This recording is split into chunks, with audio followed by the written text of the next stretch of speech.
فرمایا گیا 600 سال تک اسے دوزخ میں رکھا جائے گا۔ روزے دار اپنے روزے کہ جہنم ہماری یہ نیکیوں کا صدقہ رک جا، جہنم کی آگ بڑھتی چلی آئی۔ سنو حدیث پاک، قیامت کے دن حساب و کتاب ہوگا اور جنت میں جانے کا پروانہ کچھ لوگوں کو مل جائے گا اور سب جنت کی طرف جا رہے ہوں گے۔ اس میں بہت سارے لوگ ہیں جو پل صراط پر چل کر کے جنت پہنچیں گے۔ اب جب کافی لوگ جنت کے دروازے پر پہنچیں گے، ایک جماعت ایسی ہوگی جو پورے راستے میں کہیں نظر نہیں آئی، جنت جانے کے راستے میں کہیں نظر نہیں آئی، لیکن جنت کے دروازے پر وہ پہلے سے موجود تھے، چلے تھے نہیں چلے تھے کسی نے دیکھا ہی نہیں۔ دوسرے جنتی ان سے پوچھتے ہیں اس جماعت سے کہ تم یہاں کیسے پہنچے اور یہ انعام کس بات کا ہے تمہارے لیے؟ تو وہ جنتی کہتے ہیں ہمیں روزے داروں کی جماعت میں رکھا گیا، ہمارے روزے اللہ کو پسند آئے، اور آج رب تبارک و تعالیٰ کا حکم ہوا کہ ساری دنیا سے چھپ کر تم میرے لیے روزہ رکھتے تھے، دنیا کو پتہ نہیں تھا تم بھوکے ہو پیاسے ہو، اور اے بندو آج سارے لوگوں کی نظروں سے چھپا کر میں تمہیں جنت پہنچاؤں گا۔ وہ ایک جماعت ایسی ہے جو راستے بھر چلتی ہوئی نظر تو نہیں آئی لیکن جنت میں پہنچ گئی، وہ روزے داروں کی ہے۔ آج یہ تقوی حاصل کرنے کا سب سے بہترین راستہ، اور تقوی کیوں ضروری ہے؟ اب آپ کے روزے سے کچھ حاصل ہوا نہیں ہوا آپ کو دیکھنا بھی ہے۔ روزہ رکھنے کے بعد تمہیں خود کو بھی چیک کرنا چاہیے کہ میرے اندر اب تبدیلی آئی یا نہیں آئی۔ ایک روزہ رکھا اور پھر رات کو تراویح میں کھڑا ہوا، میرے اندر بدلاؤ کتنا ہے؟ کیا اب اللہ کی آیات قرآن کی سنتا ہوں میرے آنکھوں سے آنسو آ جاتے ہیں؟ اگر آ گئے ہیں تو اس کا مطلب ہے کہ دل نرم ہو گیا، اس روزے نے اثر دکھانا شروع کیا، اور پھر ویسے کا ویسا ہے تو اس کا مطلب ہے کہ آپ کے روزے سے آپ کو تقوی نہیں مل رہا ہے، آپ کو تقوی نہیں مل رہا۔ خوف خدا جب آتا ہے تو انسان کا دل موم ہو جاتا ہے، نرم ہو جاتا ہے، اور اللہ کے عذابات سے، جہنم کے خوف سے، قبر کی سختیوں سے وہ رو پڑتا ہے، اس کی آنکھیں بہنے لگ جاتی ہیں، اور جب دل سخت ہوتا ہے پتھر کی طرح تو اسے نہ اللہ کی آیتیں رلاتی ہیں نہ آخرت کا تصور اسے ہلاتا ہے۔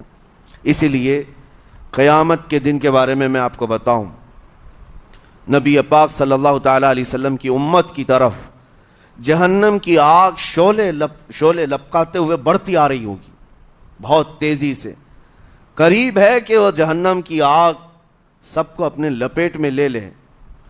وہاں کھڑے ہوئے بہت سارے لوگ اپنے اپنے اعمال کا صدقہ پیش کرنے لگے، حاجی اپنے حج پیش کر رہے ہیں، نمازی اپنے نماز، روزے دار اپنے روزے کہ جہنم ہماری یہ نیکیوں کا صدقہ رک جا۔ جہنم کی آگ بڑھتی چلی آئی، بڑھ رہی تھی۔ جبرائیل امین علیہ الصلاۃ والتسلیم حاضر ہوتے ہیں بارگاہ مصطفیٰ صلی اللہ علیہ وسلم میں، ایک پانی کا پیالہ انہوں نے پیش کیا اور کہا یا رسول اللہ صلی اللہ علیہ وسلم یہ پانی آپ اس آگ پر چھڑک دیں۔ نبی پاک صلی اللہ تعالیٰ علیہ وسلم نے وہ پانی اس آگ کی طرف پھینکا تو آگ دور چلی گئی، جو جہنم کی آگ اچانک بجھ گئی، کافی دور چلی گئی جو امت کی طرف لپک رہی تھی۔ رسول رحمت صلی اللہ تعالیٰ علیہ وسلم نے پوچھا جبرائیل سے یہ اتنا اثردار پانی ہے کون سا؟ یہ جبرائیل امین عرض کرتے ہیں یا رسول اللہ یہ آپ کے ان امتیوں کے آنسوؤں کا پانی ہے جو رات کھڑے ہو کر اپنے رب کے خوف سے رویا کرتے تھے، وہ اللہ کے خوف سے تھر تھراتے تھے، ڈر کر کے ان کے آنکھوں سے جو آنسو آتے۔ جبرائیل امین کہتے ہیں میں نے وہ آنسو جمع کر رکھے تھے اور وہ آج میں نے آپ کے سامنے پیش کیا۔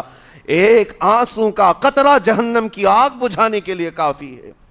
موتی سمجھ کے شان کریمی نے چن لیے قطرے جو گرے تھے عرق انفعال کے۔ عزیزان گرامی وقار، یہی وہ تقوی ہے، یہی وہ خوف خدا ہے جس کے متعلق اللہ قرآن میں فرماتا ہے لعلکم تتقون، تاکہ تمہیں تقوی مل جائے، اسی لیے روزے رکھے گئے ہیں، روزے فرض کیے گئے ہیں۔ تمہارا دل اگر سخت کا سخت ہی رہ گیا تو روزے اثر نہیں کر رہے ہیں، روزے اثر نہیں کر رہے۔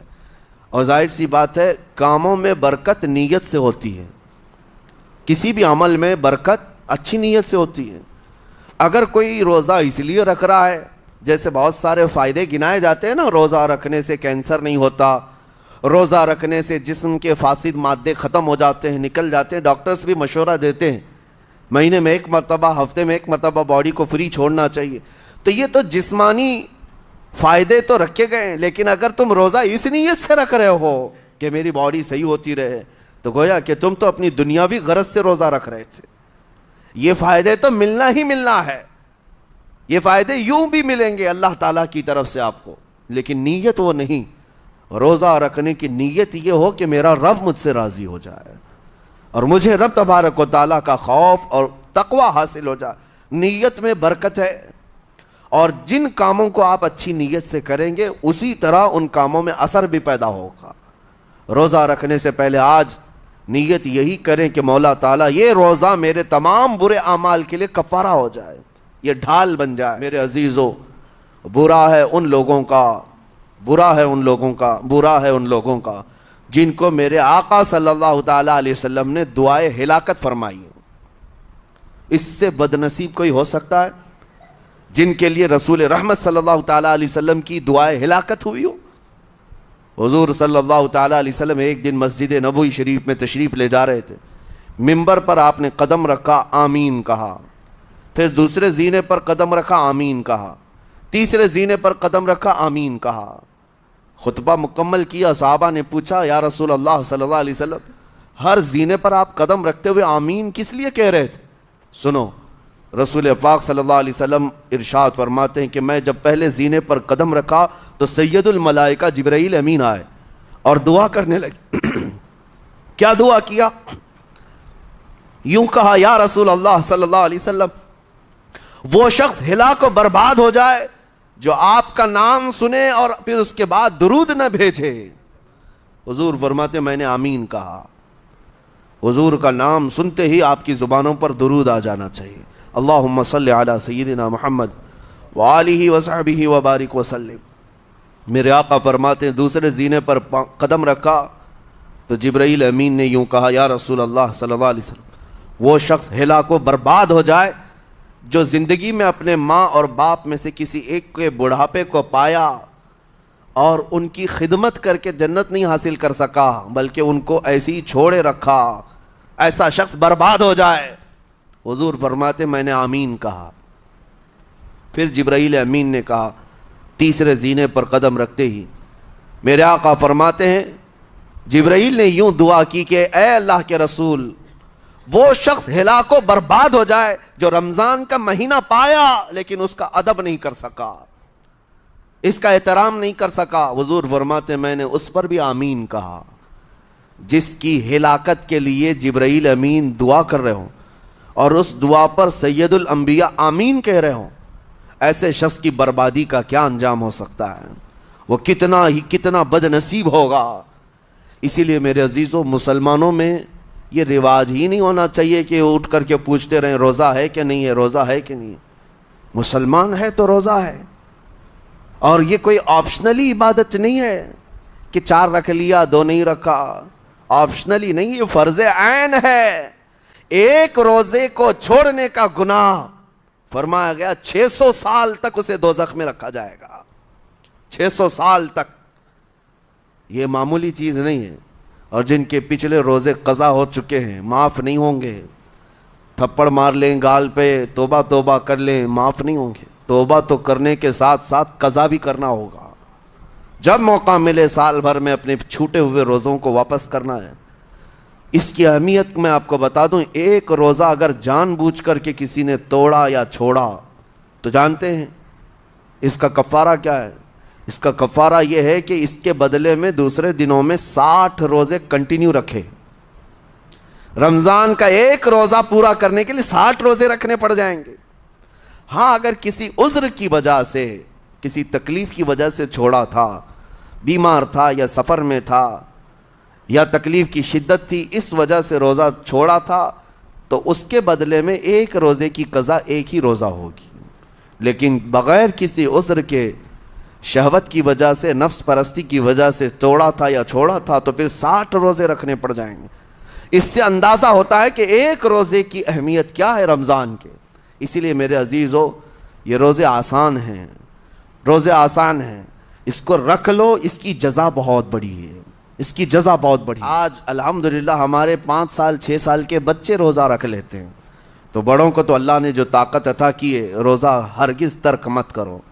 لیکن ساتھ میں آج یہ میسج ضرور دوں گا، نیت یہ کرو کہ مجھے تقوی مل جائے، مجھے پرہیزگاری مل جائے، اور یہ آپ کو خود چیک کرنا ہوگا۔ روزانہ رات کو نماز میں کھڑے ہو جاؤ تراویح کے، دیکھو کہ کتنی تبدیلی آ رہی ہے۔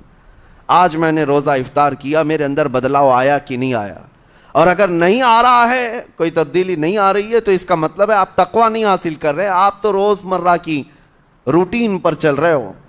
روٹین پر چلنے کا مطلب یہ روزہ نہیں ہے۔